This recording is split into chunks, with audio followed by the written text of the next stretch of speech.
2 April दैनंदिन ज्ञानेश्वरी अध्याय 9 राजविद्या राजगुह्य योग. अलंकापुरी पुण्यभूमी पवित्रम तेथे नांदतो ज्ञान राजा सुपात्र. तया आठविता महापुण्य राशी नमस्कार माझा सद्गुरू श्री ज्ञानेश्वरांसी. ओवी क्रमांक 421 पासून पुढे. क्षिप्रम भवती धर्मात्मा शश्वत शांती निगच्छति. कौंतेय प्रतिजानीहि न मे भक्त प्रणश्यती. तो आता अवसरे मज सारिखा होईल ऐसा हनभाव तुझ जाईल. हागा अमृता अंत राहील तया मरण कैचे. पै सूर्य जो वेळू नुदेजे तया वेळा की रात्री म्हणिजे. तेवी माझी भक्ती विनजे कीजे ते महापाप नोहे. म्हणून जयाची या चित्ता माझी जवळीक पंडू सुता. तेव्हाची तो तत्वता स्वरूप माझे. जैसा दीपे दीपू लाविजे तेथ आदिल कोण हे नोळखीजे. तैसा सर्वस्वे जो मज भजे तो मीची होऊन ठाके. मग माझी नित्य शांती तया दशा तेची कांती. किंबहुना जीती माझी निजीवे. एत पार्था पुढत पुढती तेची ते सांगो किती. जरी मिया चाड तरी भक्ती न विसंबिजेगा. अगा कुळाची या चोखटपणा न लगा. आभिजात्य झनीश लागा. व्युत्पत्तीचा वाऊगा सोसू का वाहवा. का रूप वैसा माझा आथिलेपणे का गाजा. एक भाव नाही माझा तरी पाल्लाळते. कने विन सोपटे कंसे लागली घनदाटे. काय करावे गोमटे ओस नगर. ना तरी सरोवर आटले राणी दुःखिया दुःखी भेटले. का वांज फुली फुलले झाड जैसे. तैसे सकळते वैभव अथवा कुळ जाती गौरव. जैसे शरीर आहे सावेव पैजीवची नाही. तैसे माझी भक्ती विन जळोते जियाले पण. आगा पृथ्वीवरी पाषाण नसती काही. पैहेवराची दाट सावली सज्जनी जैसी वाळिली. तैसी पुण्ये डावलुनी गेली अभक्तांते. निंब निंबोळिया मोडून आला तरी तो कावळिया सीची सुकाळू झाला. तैसा भक्तीनो वाढिनला दोषाची लागी. खा षड्रस खापरी वाढिले वाढून चोटा ठेविले. ते सुनियांचे ऐसे झाले जियापरी. तैसे भक्तिहीनाचे जिने जो स्वप्नीही परिसुकृते नेने. तेने संसार दुःखाचे भाने ओगरिले.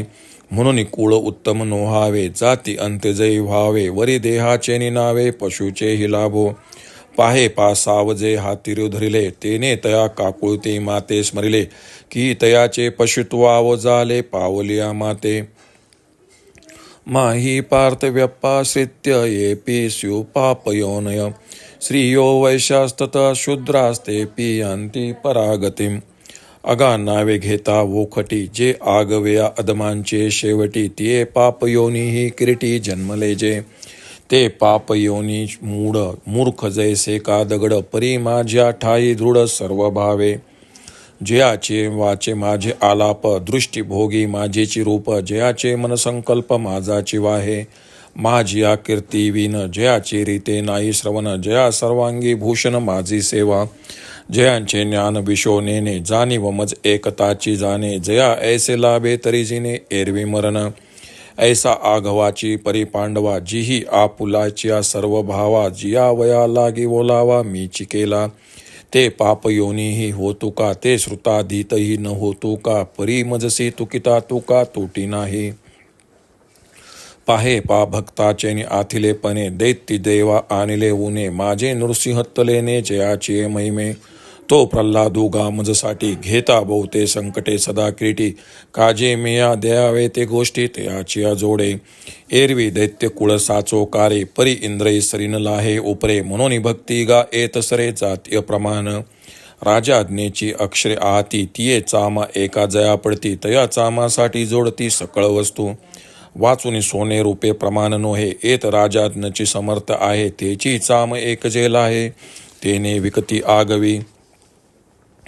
आता कदाचित कालांतराने तो माझ्यासारखा होईल असा तुझा समज होईल. पण जो अमृतात राहतो त्याला मरण कसे येईल. असे पहा की सूर्योदय जेव्हा नसतो तेव्हा रात्र असते असे म्हणतात.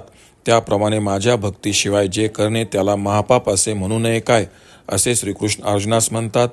अर्जुना, भक्ताच्या चित्तात जेव्हा माझे सान्निध्य प्राप्त होते त्यावेळी ते खरोखर मद्रूप होतात. ज्याप्रमाणे एका देवाने दुसरा दिवा लावला तर पहिला कोणता व नंतरचा कोणता हे जसे ओळखता येत नाही त्याप्रमाणे सर्व भावाने जो माझी भक्ती करतो तो मद्रूपच होतो.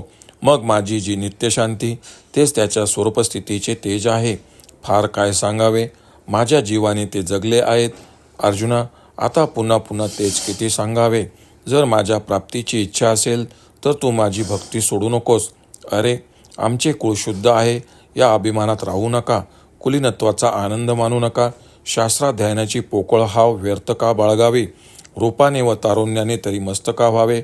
संपन्नतेचा डौल तरी का मिरगावा. एका माझ्या विषयीची श्रद्धा नसेल तर हा सर्व पसारा व्यर्थ होय. कण नसलेली रिकामी कणसे जरी दाट लागलेली असली किंवा शहर सुंदर आहे पण ते ओसाड आहे तर त्याचा काय उपयोग. अथवा आटलेले सरोवर किंवा रानात एका दुःखी माणसाला दुसरा दुःखी माणूस भेटला किंवा एखादे झाड वांज फुलाने फुलले. सर्व ऐश्वर्य अथवा कुळ व जातीचा अभिमान त्याप्रमाणे आहे. ज्याप्रमाणे एखादे शरीर सर्व अवयवांनी पूर्ण असून त्यात फक्त जीवच नसावा, त्याप्रमाणे माझ्या भक्ती वाचून जे जगणे आहे त्या जगण्याला आग लागो. अरे, पृथ्वीवर दगड काय कमी आहेत. जशी हिवराच्या झाडाची दाट सावली असली तरी सज्जन लोक तिचा अव्यय करतात, त्याप्रमाणे अभक्त माणसांना पुण्य डावलून जातात. निंबाच्या झाडाला निंबोण्या खूप जरी आल्या तरी त्याचा सुकाळ जसा फक्त कावळ्यांनाच, त्याप्रमाणे भक्तिहीन मनुष्य केवळ पापाकरिताच वाढलेला असतो. अथवा षड्रस अन्न खापरावर वाढले व ते चव्हाट्यावर ठेवले ते जर कुत्र्याच्याच उपयोगी पडते. त्याप्रमाणे जो स्वप्नही पुण्यकर्म ओळखत नाही अशा भक्तिहीन पुरुषाचे जगणे म्हणजे संसार दुःखाने वाढलेले ताटच होय. यासाठी उत्तम कुळ पाहिजे असे नाही. जातीने अंत्यच जरी असला तरी चालेल, इतकेच काय पण पशुचाही देह मिळाला तरी चालेल, पण माझी भक्ती पाहिजे. पहा, मगराने गजेंद्राला धरले तेव्हा त्याने आर्त भावनेने माझे स्मरण केले. त्यायोगे त्याला माझी प्राप्ती होऊन त्याचे पशुत्व व्यर्थ झाले नाही काय. अरे अर्जुना, ज्या जातीच्या नावाचा उच्चार करणेही वाईट अशा अधमातल्या अधम पापयोनीत जे जन्माला आलेले आहेत, जन्म तर अशा पापयोनीत व मूर्ख तरी इतके की दगडासारखे, परंतु माझ्या ठिकाणी मात्र त्यांचा सर्वस्वी दृढभाव आहे. ज्यांची वाणी माझेच गुणगान करते, ज्यांची दृष्टी माझ्या दर्शनाचाच उपभोग घेते व ज्यांच्या मनात माझ्याविषयी संकल्प असतात, माझी कीर्ती ऐकण्या वाचून ज्यांचे कान रिकामे नसतात व माझी सेवा हीच त्यांच्या अंगावरील सर्व भूषणे आहेत, त्यांच्या ज्ञानाला माझ्याशिवाय दुसरा विषय नसून मीच एक आहे, जी अशी स्थिती प्राप्त झाली तरच जगतात, नाहीतर मरतात. हे अर्जुना, ज्यांनी अशा सर्व प्रकारे आपला सर्व भाव माझ्यावर ठेवून जगण्याचा आधारही मलाच केले आहे, असे जे पुरुष ते पाप योनीत जन्मलेले असोत, श्रुतीशास्त्रांचे अध्ययन केले नसोत, परंतु त्यांची माझ्याबरोबर तुलना केली असता ते माझ्यापेक्षा कमी भरत नाही. अर्जुना पहा, भक्तीच्या जोरावर दैत्यांनाही देवांनाही उणेपणा आणला व ज्याच्या भक्ती महात्म्याकरता मला नरसिंह अवतार धारण करावा लागला. अर्जुना, अशा प्रल्हादाने माझ्या प्राप्तीकरता पुष्कळ संकटे सोसली. त्यांचे महात्म्य काय सांगावे. मी प्रसन्न होण्याने जी काही प्राप्ती होते ती त्यांचे चरित्र ऐकण्याने होते. तसे पाहिले तर प्रल्हादाचे दैत्यकुळच खरे, पण इंद्रही त्याची बरोबरी करू शकत नाही. म्हणून जातीला किंमत नसून येथे एक भक्ती श्रेष्ठ आहे. राजाज्ञेच्या अक्षराचा शिक्का एखाद्या कातड्याच्या तुकड्यावर जरी मारला तरी त्या तुकड्यापासून सर्व वस्तू मिळतात. त्यापुढे सोन्या रुपयाची किंमत नसून तेथे फक्त राजाज्ञाच प्रमाण आहे. त्या राजाज्ञा असलेल्या कातड्याच्या तुकड्यापासून वाटेल त्या वस्तू विकत मिळतात, असे श्रीकृष्ण अर्जुनास म्हणतात. ओम श्री रुक्मिणी पांडुरंगाय नमः.